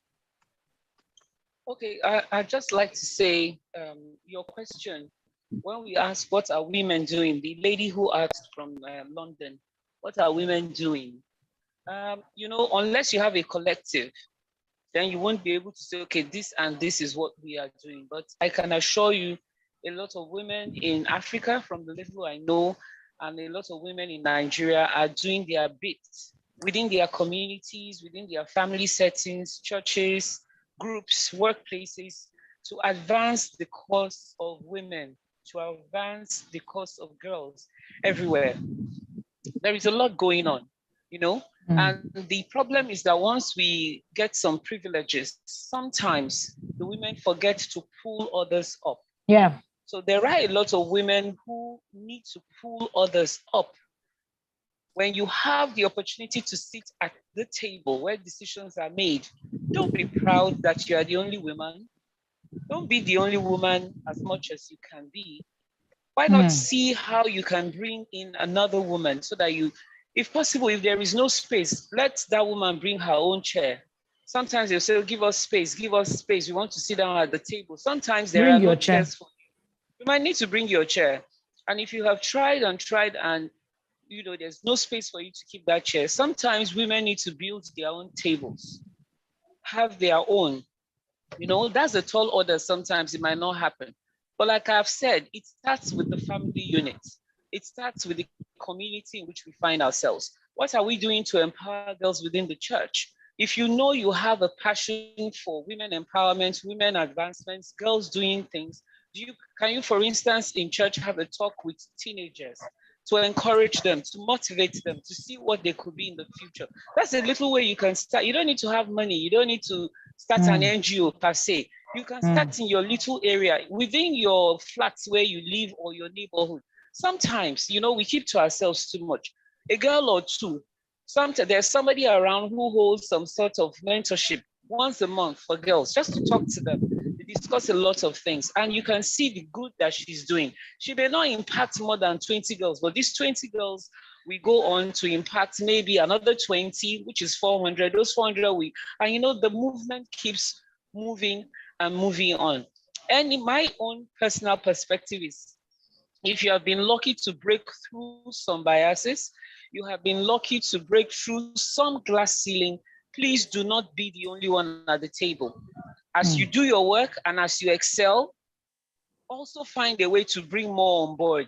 I was telling someone else this morning, you know, when they were saying, what is this? You know, you people celebrate too much, Mother's Day, blah, blah. And I was saying, see, we need to keep making the noise.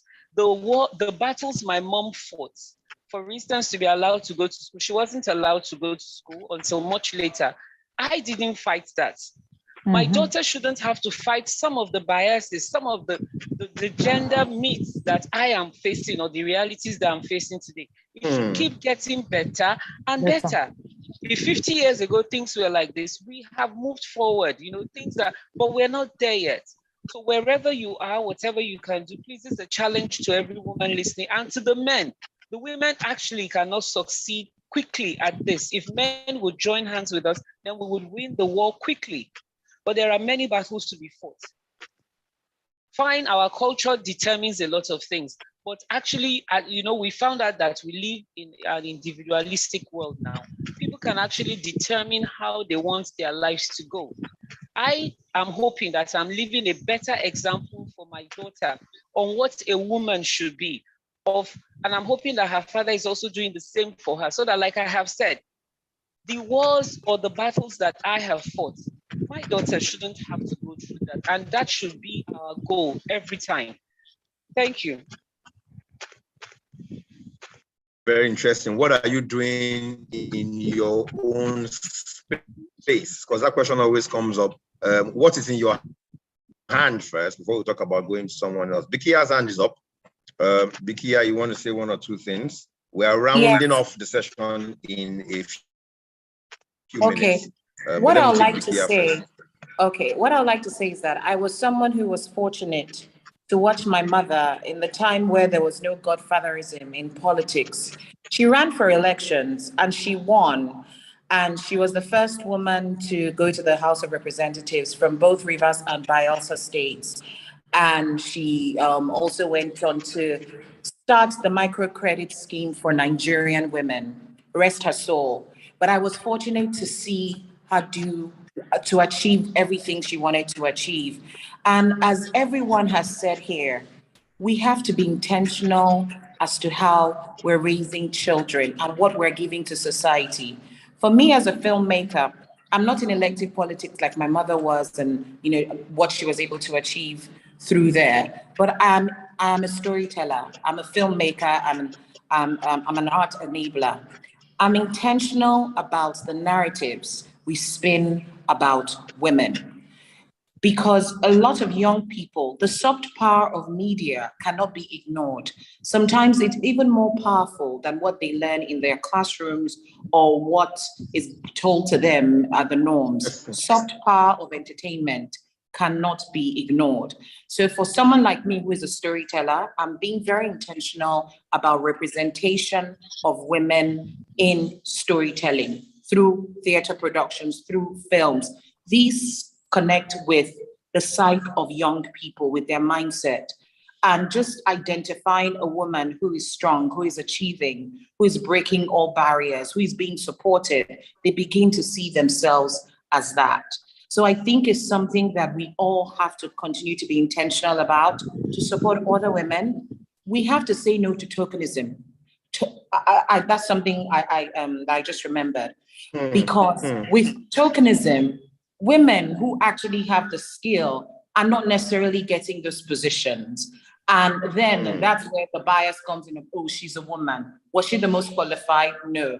But if we say no to tokenism and we focus more on the most qualified woman in the room should get the opportunity, as we all have agreed, then we can continue this narrative of positive representation for young people to learn from. So that's something that I would say I'm doing in my own space, being very intentional about representation of women through roles, characters in our storytelling. Thank you. Interesting. Dr. Labisi, then Noella. Okay, so I think that we should continue on advocacy. And I also agree that mentoring is very important as part of what we should be doing in order to eliminate these barriers. Also, I think that we should support and champion gender-sensitive policies at the workplace. You know, policies like encouraging nursing mothers to have their babies close to them, policies like even encouraging the men folk to have paternity leave is also important in this regard. Also, I think that organizations or men like Kuro who are supporting or championing this cause, we should promote you, we should give you all the support to be our voice to, you know, other men out there. And so we should be sharing, you know, extracts from this conversation. We should publish it. We should encourage more conversations like this. And it is a good thing to know that there are organizations, corporate organizations who support female entrepreneurs, who, have packages, who have policies that are gender sensitive and, you know, encourage women in the corporate sphere. Thank you. Thank you. Noella. Okay, so what I am doing in my space is that I have started a mentorship program for young girls in secondary school. And what I did was to constitute a team of volunteers, undergraduates from the university, because I believe that when people who are closer to their generation are talking to them, it makes more impact. It's easier to relate. They're going to see me like their mom is talking again, you know, but when they see someone who is just about 4 years or 5 years older than them, telling them things they should know and things they should do, it's more impactful. So what we have done so far is that it's a new body. It's not even registered yet, but registered or not, we are working. So I started from Nsukka, and then I got some undergraduates from University of Nigeria Enugu campus and Nsukka campus as well, who are the volunteers for this project. Now they have, and then we have team leaders. There are about 20 of them. So we have about 5 teams, each team with a team leader. Each team would select a school that they will go to. And so that school becomes their baby. So they go there, they're going to be the ones mentoring. Of course, I'm going to come in, but it's going to basically be them speaking to these children, okay, on the reason they should get formal education, why they should take education seriously, why they shouldn't see marriage as a destination, why they should understand that a woman can actually be a successful career woman and a successful homemaker, how they shouldn't sell their body for money or just sell their body to the highest bidder, and all of those kind of biases against young girls and against women. And so far, we have visited the schools. We have got the consent of either the private school owners or the public school heads to come and talk to these girls. So it's going to be an ongoing process. So we keep talking to them every now and again, but it's something we are doing intentionally. So we're going to go around different schools, and then by God's grace, we're going to start going from state to state. But at least we want to make sure that the model that we're using is working very well and seamlessly before we begin to think of expansion. Yes. So, because apart from training corporate organizations, I realized that if not for the training I got as a banker, I wouldn't be talking like this. You know, this mindset that I possess today is because I had been trained and retrained, and not many people are going to have that opportunity.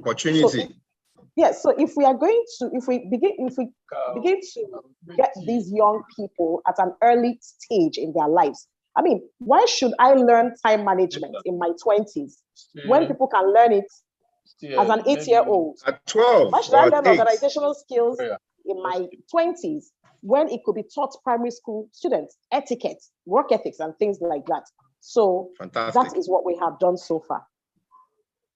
Awesome. I want to do something quickly before I let Dr. Yemisi speak. I know you want to share what's going on in that area, particularly because Tayo Alimi works. It's also in the UK with you. But I heard promotion and my ears stood.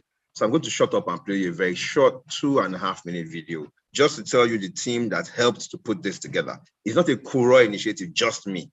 So I'm going to shut up, share a video with you real quick, and then I can come back and take Dr. Yemisi's opinion, if you don't mind. In the interim, please ensure that you can go to the chat section. Remember, rather, that you can go to the chat section and drop comments, drop your opinions and all of that. Banji, if you can hear me, I know you can. I'm trying to show a video, but I can't.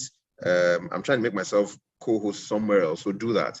Maybe I should let Dr. Yemisi speak before I come back. Dr. Yemisi, your hand is up, so it doesn't hurt you keeping it up for that long. Thank you. I've been very patient. Oh, please go on. Thank you very much for asking that question. It's a call to action. Indeed, and I salute all of the panelists and all the great work that you are doing in your different spaces. And I will try to be very brief. So from me, what do we do? Be the change you want to see. I was at a session, chairing a session earlier today, and this was one of the things I said. Be the change you want to see. When I came into the academic sector in the UK as a Black female academic, I didn't find many role models who looked like me. Okay, and so I realized I needed to do things differently. So while we are rising, let's look back, as we've said today, and see who we can pull up with us. Secondly, we're talking about educating girls. I would say educate girls and boys alike about equity, not equality now, but equity. Equity. Yes, educate them alike. It's because of inequity that we find that the careers of men seem to accelerate much faster than women, even if they start at the same time. It's because of inequities within our social system. So educate both boys and girls alike. And thirdly, is the power of communication. And Noella talked about it, some other speakers talked about it. It's about being intentional. You need to reach out and not wait sometimes for these other younger women to come to you. Be accessible, but sometimes go after them and call them. And I found that these conversations helped me in my work at the university. I initially started having some conversations because of my experiences within the system. And those conversations led to how we set up what we know today as the BAME staff network of the University of Reading. It had never existed before. And this happened just before the George Floyd incident happened in that year. We got funding. We found out what the priorities of the universities and the University of Reading was, and we put things together and inaugurated the network. It has over 100 members today. So it's not just for women, it's for men as well. Everyone from a Black, Asian, or minority ethnic background that needs this kind of support within the system. This is important for us, this racial dimension, for those of us who are outside of the Nigerian context. But again, the principle is the same. So be intentional about having these conversations. These conversations can lead to greater things and create platforms that can indeed support people. Thank you. Rob, back to you. Interesting stuff. I like that we're talking about what we can do. And the barriers that would have made us stop would have been, I don't have the money for it, I don't have the network for it. Just do it in your own space, and that would be fantastic. Thank you very much, Life Ajemba, Antoinette, Dr. Enola Tumbosu, many people who dropped comments in the chat section, and you should be checking them out. But just before we proceed, I want to share something with you. I'm going to keep quiet for 1 minute and share a video with you. Please watch it, and then when we come back, we can call it to a close.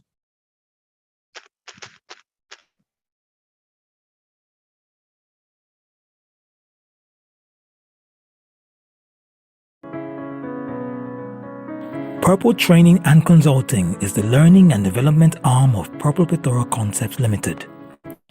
We provide services in training by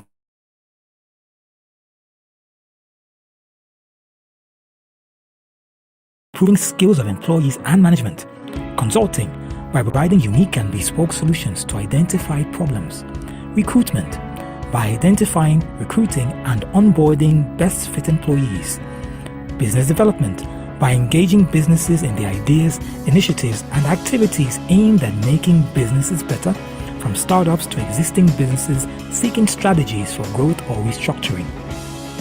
The 4 guiding principles for our engagement with clients are providing value, innovation, while displaying empathy and resilience. Our mission is to be a leading provider of exceptional services in appearance and content into clients across the globe. We also have a large faculty of trainers and consultants with several years of experience providing top-notch value. You can visit our website at www.purpleplethora.com.ng to view our programs and services, receive quotes, and contact us. You can also chat with us directly on WhatsApp by typing bit.ly/chatpurple on your browser, or send us emails. The team we look forward to working with you. This together are all part of the Purple family, Purple Training and Consulting. It's not something I'm doing by myself, but it's something we decided to start doing 2 years ago, I believe, just before the pandemic, just before the lockdown, not the pandemic, the lockdown began. And we've been privileged to work with a few people here, even in those sessions. I remember, Dr. Yemisi, you were a part of one very interesting session that we had, I think, during or just after the pandemic in the Purple Conversation. Okay, so we look out, or watch out rather, we will have Purple Conversations, and the intention will simply be to have people speak. It won't just be about, us working with issues tied to a day like International Women's Day. We'll have more of such conversations. By the way, if you've been here and watched this, and you think there's somebody who should also watch this, even though they were not here today, we'll drop a link in the chat section now. My colleague Banji will do that. If you copy that link and share with anyone else, they can watch what you said. They can hear what you said. They can listen in on the conversation, and they can continue to ring the world over, right? Beyond just closing out the session. That's 1. 2, we did say earlier that an email address will be dropped. If you have questions, ask people who joined to watch. Drop, panelists will address them and send them back. I want to say one thing of my own. You know, I said nothing of my own sense. I've only listened to you and prodded you to say what you. So let me say one thing of my own. I think one area that women need to pay a lot of attention to is women in entrepreneurship, right? Economic power has remained the reason why the world continues to go around. Take it or leave it, there is some economics in the Russia-Ukraine war today, as there has been in everything else going on in the entire world, right? You can see the link in the chat section. If you click on it now, before we shut the session down, you can forward it to anybody that wants to watch this all over again. So economic power is also key. Meanwhile, take notes. There are 41 million SMEs in Nigeria today, a population of 206 million people, and 42% of them are owned and managed by women. That's staggering statistics as regards to the economic viability of women. What we preach every day is that people need to understand something really simple, right? People have one shop. Let's just use shop, whether man or woman. One shop somewhere, you want to open another shop. The question to always ask is, how do you run 2 shops being in one place? I ask a counter question. How does the MD of any bank that you work in or you do business with manage 250 branches in a country where they sit in only one place? Do you think they know every staff? Do you think they know every customer? Clearly, the answer is no. What they've simply done is build some kind of system and had everybody work through that system to continue to produce value. And women in entrepreneurship will do a lot of good for the nation of Nigeria. In fact, it is so interesting that we are aware of a commercial bank in Nigeria that started a project and is tied to women. They launched it today. It's tied to women in entrepreneurship and enlightening them. If you know anybody who is in business, doing business as a woman, tell them how important they are to the economy as a whole. And today I'm talking to females in a particular company. Somebody asked a question, how do we fortify ourselves against all those societal beliefs and issues that happen? Oh, the husband died, the family members are taking all their property. And the first thing is, Gather your own.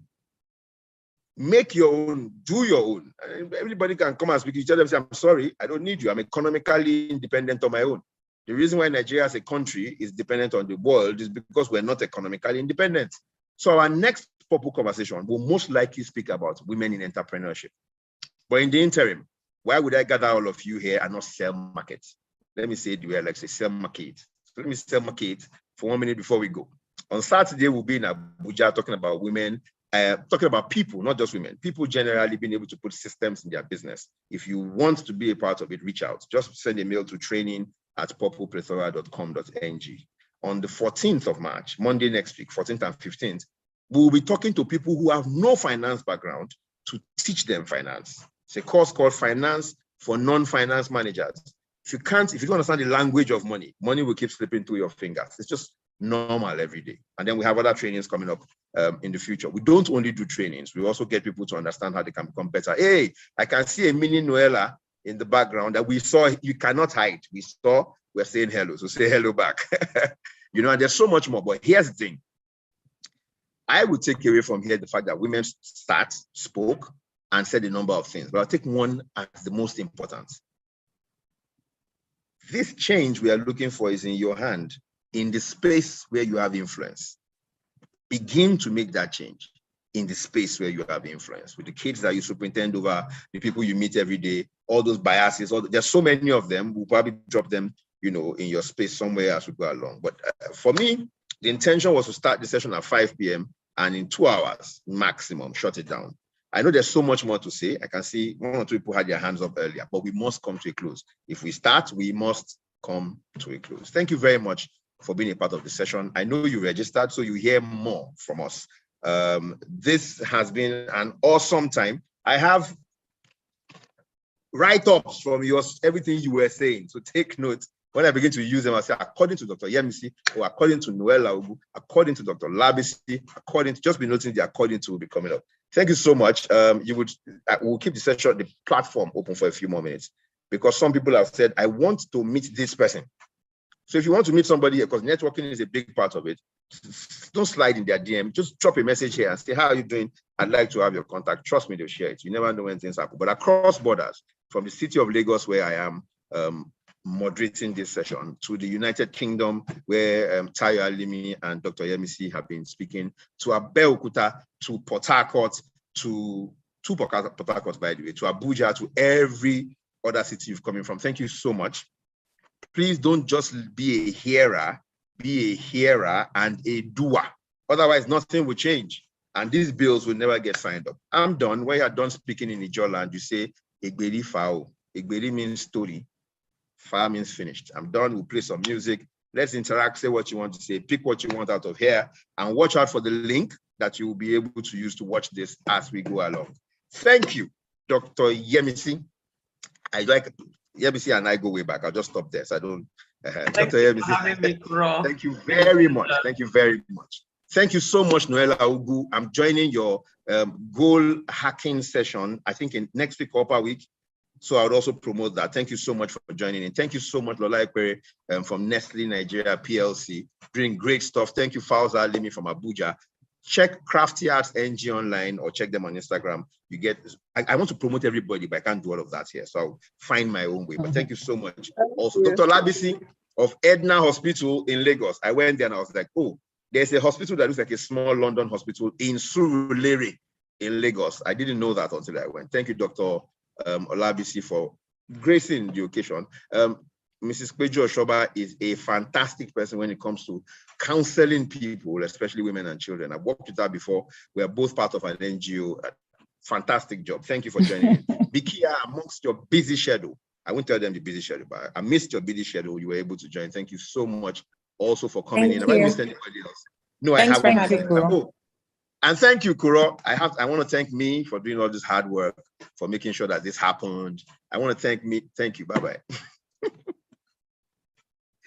Bye, everybody. Thank you so much for joining in.